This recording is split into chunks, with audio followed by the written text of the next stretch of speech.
That's it? Okay. Wow, what great stories we're going to listen to tonight. Education, science, music. And here we are talking about a car wash. But believe it or not, we found the answer to some of our family struggles hidden within a car wash. You see, our journey begins with a question that every parent asks themselves. What will my child's life look like when I'm gone? Now, my son Andrew has autism, so that really affected me. It haunted me. I felt helpless. I felt confused. I lost a lot of sleep. Truthfully, it caused a lot of strife in the marriage. It caused a lot of strife in our family life, and it was very hard to connect to Andrew. I couldn't see Andrew as an independent man. When I look at him and he's a little boy, I'm projecting him at 40 years old, living at home, no friends, no sense of purpose, no connection to the community, no self-identity. How could I possibly call myself a success or even a good man if I just let this happen? But I didn't really have any answers. And for me, growing up with Andrew as a sibling had a really profound effect on my development in ways I'm still just beginning to comprehend. It was always really hard for me to express when I had trouble and any type of issues because I saw how hard it was for my parents to raise Andrew, and I didn't want to add to those stresses. I took on this persona of No Trouble Thomas, where it was really hard for me to voice any emotions and get close to people who I loved, even my own family. Well, in 2011, the two of us decided to try to change what seemingly was decomposing the fabric of our family into a blessing. It would change our reality within our family and hopefully provide a refuge for families like us. I had the crazy, novel, whatever idea of opening up a car wash, employing Andrew and as many like him as possible. Thomas calls it social enterprise. So we then spent about a year trying to understand why there's around 90% unemployment among people with autism. And what we found is that there's two interrelated reasons. First, autism is viewed as a disability that requires sympathy instead of a diversity that can be valuable in the workplace. The autism community has done almost too good of a job communicating the hardships that families affected by autism face. But there's yet to be a supplemental message of, hey, we put a lot of work into these guys when they're young, and by the time they become adults, many of them have mastered their issues and are ready to be super competent employees. And second, no one's made a strong business case as to why a company should make the small changes in their hiring and operating processes needed to employ people with autism. We need to be able to show businesses that by employing people with autism, you're getting really consistent, really excited, and really loyal employees, and then you have a story to tell that resonates in a world where 1 in 88 children are diagnosed with autism.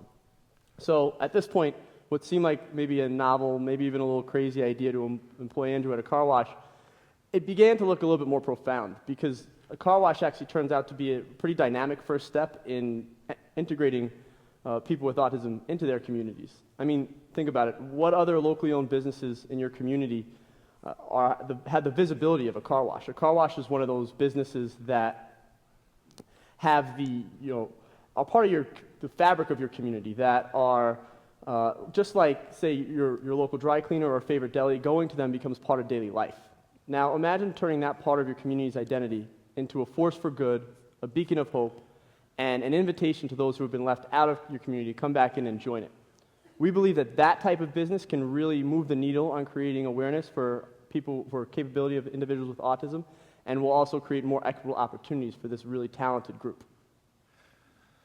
A beacon of hope, a place like he's talking about. Well, that doesn't exist unless you can deliver a quality product consistently and a good value.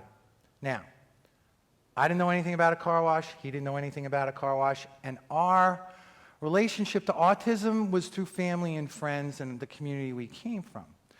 So we need to create a network to fill those gaps, to make this dream come true. And the stars really aligned for that. People at the highest level stepped up and helped us succeed. People like Dr. Michael Alessandri and Deborah Chin of Center for Autism and Related Disabilities here at University of Miami. People like Paul Fazio, owner of Sonny's Enterprises, the largest manufacturer of car wash equipment in the world, decided they wanted to see Rising Tide happen.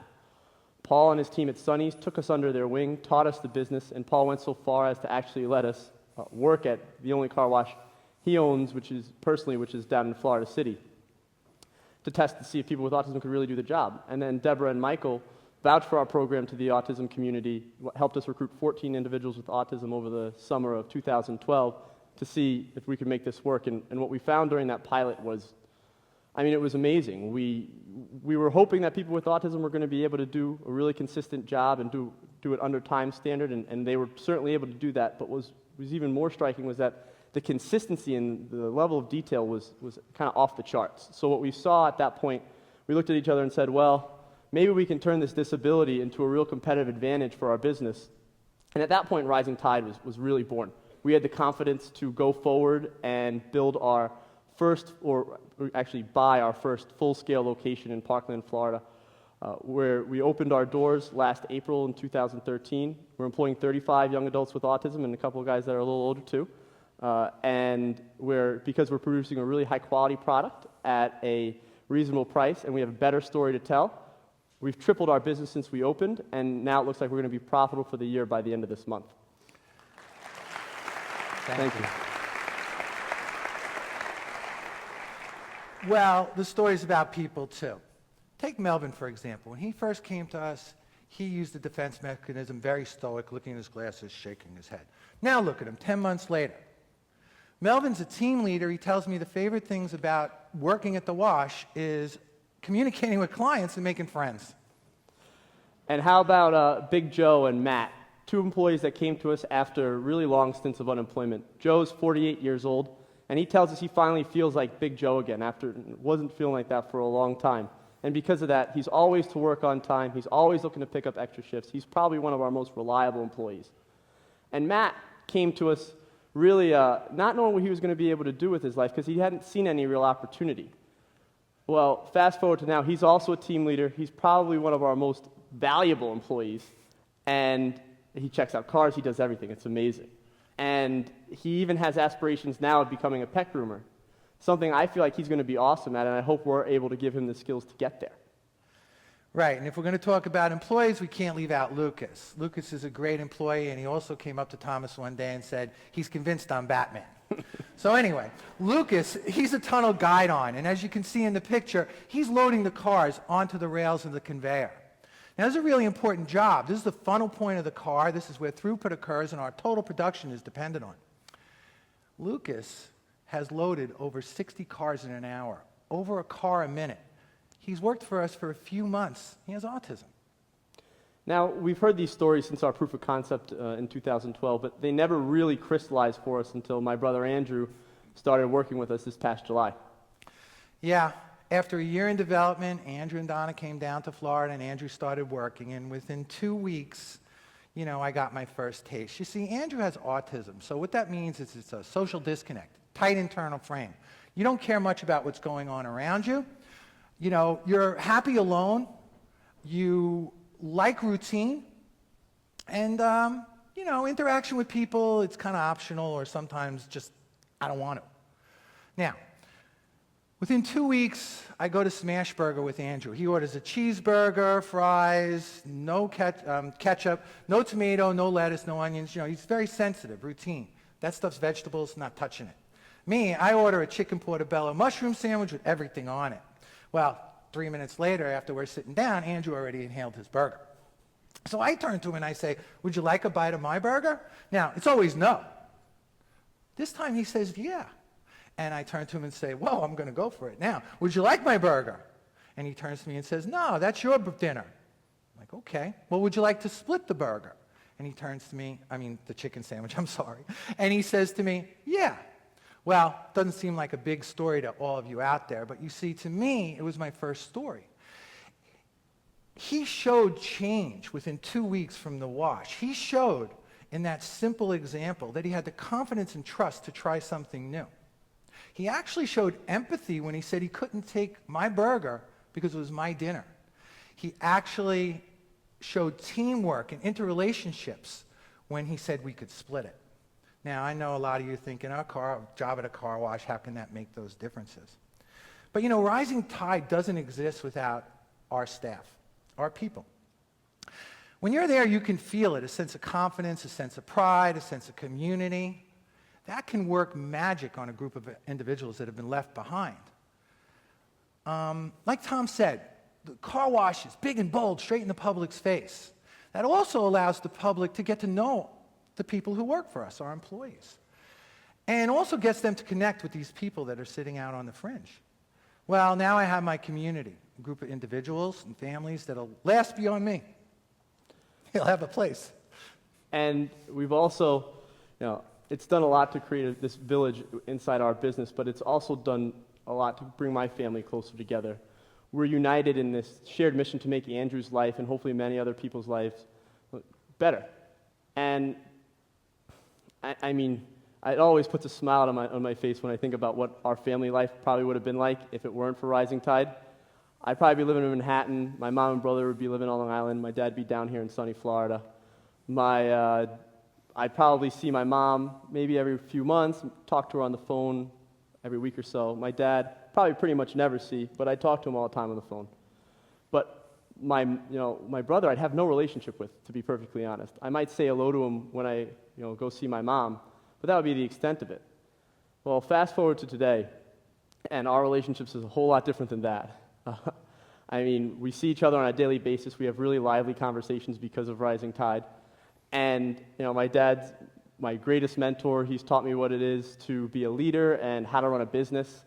My mom, I mean, I really can't even express how proud I am of her. She's taken, she has totally embraced a business that took her completely away from everything she knew and loved in New York. Because she knows the potential it has to bring our family closer together and to help hopefully a lot of other people. We get to give talks every once in a while, and she's not really an outspoken person by nature, but I can really feel the sense of pride when she's up there, inviting the community into our business. And I mean, she completely embodies the core values of Rising Tide. And I mean, wow, my relationship with Andrew at this point is really far from zero. We wash cars right next to each other sometimes. I definitely get on his case when he doesn't, when he's slacking off, but usually just rolls his eyes at me and mumbles something under his breath. But to me, that's what typical brothers would act like at work, and that's new for us. We're finally starting to have maybe something closer to a normal brotherly relationship, and I think he's finally beginning to feel what it is to be my baby brother. Well, running a social enterprise is a lot different than running a business normally. I mean, I was Business 101, create a brand, bring as most as possible to the bottom line. Well, now because of Thomas and Andrew, I'm trying to work on a societal issue at the same time. And it feels really good. I see a lot of smiling faces. I've run companies in my time before this, and a lot of times when my employees would go, "Hey, John, how you doing?" I'd think, maybe not so much. But with these guys, when Vilon comes walking at me with his hand out, just like this, because he got to shake my hand, and Tyler and Brandon are, hello, John, and unless I respond to him, they disconnect and won't reconnect, and I can't have that. I mean, I know these guys are really happy to see me. I mean, it feels good. Like the day's not so good, and that compensates for it. Now, I picked autism. That's my sweet spot. That was my interest. That's what I was into. But maybe some of you out there are thinking, of a societal issue that you may want to incorporate into the business. And I'm just telling you, social enterprise or not, just that feeling is really great. It's, more than monetary. Now, I'm sure there's a lot of business people out there, and you're probably thinking to yourself, well, that sounds like a lot of extra work. And at times, it definitely is. I'm not going to sugarcoat it. But we're suggesting that you do this not only because of altruism, but because there's a strategic advantage to it. For us, our strategic advantage is we found a lens of innovation through employing people with autism. To support people with autism in the workplace, it's about building really structured, really concrete, really visual processes. Now, our mentor, James Emmett, calls that universal application because not only does it make it possible to help people with autism thrive, it makes it easier for anybody to be successful. With these systems in place, people with autism are by far the best employees and talent pool for our industry. They follow our processes to the letter. Many of them have a great eye for detail. And most of all, they love being to work, just like my dad's saying. And that creates an atmosphere that's really rare. Like Tom said, we harness the diversity. And I told you before about the internal frame and routine being really acceptable. So we create a process with our partners, Sonny's, and we broke down the car wash process into 46 steps. In order for them to actually even work on a client's car, not like most car washes, they have to get 46 steps in a row correct 3 times under 6 minutes, or they can't be deployed. So that sets them up for success. We know they can do the job. Goes a little further than that, actually. The red towel only touches the body. You use it one time, chuck it in the laundry bin. The blue towel only touches the window, use it one time, chuck it in the laundry bin. The yellow towel, interior, chuck it in the laundry bin. And at the end, take the red towel, put it in front of where the driver's side is, so that when the driver steps on it, it doesn't track all the dirt into the nice clean car that we just created. Well, can you picture? I had a bunch of neurotypicals working for me. I'm telling them 46 steps in a row, red towels, blue towels. As soon as I turned around, I'd be like, yeah, I'll show you what you could do with your red towel. And your blue towel? I'll know where your blue towel's going. We also have a great advantage in connecting with our customers over a typical business. About 20% of Americans know somebody with autism, and about 94% of Americans say they'd rather support a business with a cause than one without one. That makes it really easy for us to build brand evangelists, get media attention, and partner with other local businesses. I mean, we wouldn't be up here talking to you guys right now if it wasn't for our purpose. We wouldn't be able to get media attention from all the local media outlets if it wasn't for our mission. And we certainly wouldn't have customers coming by on a nearly daily basis asking to hand out flyers to their friends, their family, their coworkers, their apartment buildings if we were simply a car wash. Rising Tide is built to employ people with autism. Without them, we just don't exist. To me, that's the most sustainable and equitable solution you can create for those who have been outcast from your communities to invite them back in. Thank you guys very much. This was a pleasure. Have a great night. Thanks, everybody.